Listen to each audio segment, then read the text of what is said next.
ఆయన సహకారాన్ని అందించాడు ఆయన రత్నవేలు. ఇది ఈ కోఆర్డినేషన్ కనిపిస్తుంది. సినిమా చాలా బాగుంది, టెక్నికల్గా చాలా బాగుంది, నిర్మాణ విలువలు బాగున్నాయి. కానీ సినిమాలో ఆ గ్యాప్, ఆ వెలితి, అది ఆయన ఇంకొంచెం దృష్టి పెట్టుంటే ఆయనకే తట్టి ఉండేది. కానీ ఎందుకు వదిలేశాడు అనేది తర్వాత అది నెక్స్ట్ పార్ట్లో ఏమైనా ఫిల్ చేయగలరా దాన్ని అనేది చూడాలి.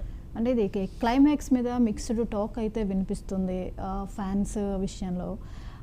ఎలా ఉంది ఇది? సెకండ్ పార్ట్కి ఈగర్గా వెయిట్ చేయించేలా ఉందా? అంటే ఇక్కడ బాహుబలితో పోలుస్తున్నారు ప్రతివారు. అవును.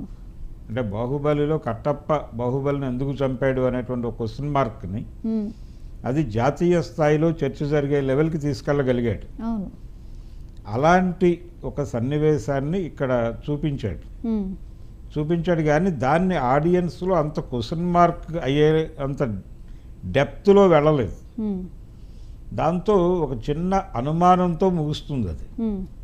ఈ అనుమానం చాలు సెకండ్ పార్ట్కి లీడ్కి అనుకుని ఉండొచ్చు తను. ఓకే. కానీ అది అంత బలమైన సీనే. అంటే అందులో కట్టప్ప ఎందుకు చంపాడు బాహుబలిని అనేది ఎంత కీలకమో ఇక్కడ కూడా దేవర క్యారెక్టర్ని ఎవరు చంపారు అనేది అంతే కీలకం. అంతే కీలకమైనటువంటి ఒక లింక్ పెట్టగలిగాడు తను డైరెక్టర్గా. కొరటాల శివ అక్కడ వరకు అతని ఆలోచన సక్సెస్ అయింది. కాకపోతే దాన్ని ఇంకొంచెం డెప్త్తో నడిపి ఉంటే బాగుండేది. ఇంకొంచెం టైం తీసుకుని దాన్ని గనక ఆడియన్స్ మనసుల్లో అలా ముద్రపడేలాగా చిత్రీకరణ జరిపుంటే ఇంకొంచెం బెటర్ రిజల్ట్ని రాబట్టగలిగి ఉండేది అది. అంటే దాన్ని దృష్టిలో పెట్టుకుని ఈ సీన్ తీయడం వల్ల డిస్టర్బ్ అయింది అని కూడా అనుకోవచ్చా? లేదు, డిస్టర్బెన్స్ ఏం కాదు. అంటే ఆ రెండు క్యారెక్టర్ల మధ్య ఒక అంటే అవగాహన పరమైనటువంటి ఆలోచన పరమైనటువంటి ఒక వైరుధ్యం ఉంది అనేది సినిమాలో ఎక్కడో చోట నడిపి ఉంటే అది వేరుగా ఉండుండేది, దాని ప్రభావం వేరుగా ఉండేది. అలా చూపించలేదు. అలా చూపించకుండా సడన్గా ఆ సీన్ వచ్చేసరికి ఆడియన్స్ ఒక చిన్న జర్క్కి గురవుతారు. ఇంకొంచెం డెప్త్ వెళ్ళుంటే బాగుండేది కనీసం ఆ సీన్ వరకు అయినా కానీ. ఇప్పుడు ఎన్టీఆర్ యాక్టింగ్ విషయంలో అసలు ఎవరు పేరు పెట్టే పరిస్థితి లేదు.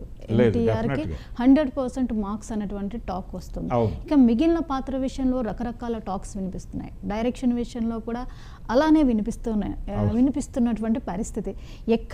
ఎందుకు ఈ తడబాటుకి గురయ్యాడు? జనతా గ్యారేజ్ లాంటి బ్లాక్ బాస్టర్ ఇచ్చినటువంటి వీరిద్దరు కాంబో ఈ రోజుకి జనతా గ్యారేజ్ని మళ్ళీ చూడాలనిపించేలా ఉంటుంది. బట్ ఇంత తడబాటు ఎందుకు వచ్చింది కొరటాల శివకి? పాన్ ఇండియా వరవడిని డిస్టర్బ్ చేసింది అనుకోవాలా? అయింది ఎందుకు డిస్టర్బ్ అయ్యింది? పాన్ ఇండియా సినిమా అని ఎప్పుడైతే అనుకున్నారో ఆయన ఈ రెండు భాగాలుగా సినిమా చేయాలి అనే ఆలోచన వచ్చింది. ఈ రెండు భాగాలు చేసినప్పుడు వీళ్ళు ప్రధానంగా చేస్తున్న పని ఏంటంటే ఒక లోపం జరుగుతోంది. జనరల్గా సెకండ్ హాఫ్ మీద శ్రద్ధ పెట్టి ఫస్ట్ హాఫ్ అంతా కొంచెం అలా నడిపేసినా పర్వాలేదు, సెకండ్ హాఫ్ నిలబెట్టాలి సినిమాని అనేటువంటిది ఒక బిలీఫ్ సినిమా డైరెక్టర్లకి కథకులకి ఉండేటువంటి ఒక రకమైనటువంటి మూఢనమ్మకమే అది.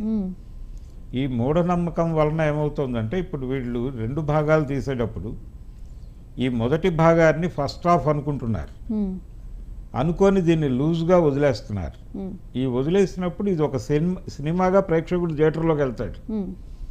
వెళ్ళినప్పుడు ఇన్ టోటల్గా దీనిలో ఉన్నటువంటి డొల్లతనాన్ని యాక్సెప్ట్ చేయలేని పరిస్థితి ఆడియన్స్. అది పొరపాటు జరగకూడదు. అలా డిజైన్ చేయాలి, హుక్ చేసి దీనికి సెకండ్ పార్ట్కి ఒక అద్భుతమైన కనెక్షన్ ఇచ్చి కంక్లూడ్ చేస్తే తప్ప ఫస్ట్ పార్ట్లు చూడలేనటువంటి పరిస్థితి. ఫస్ట్ పార్ట్ విజయం మీదే పార్ట్ 2 ఆధారపడి ఉంటుంది. ఈ సత్యాన్ని గుర్తించాలి. ఆ లోపాన్ని తను సరి చేసుకునే ఆలోచన అయితే చేశాడు కొరటాల శివ.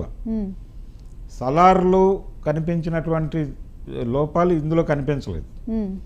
ప్రశాంత్ నీల్ కంటే కూడా బెటర్గానే వెళ్ళాడు తను. కాకపోతే తను చేసిన ఒకటే లోపం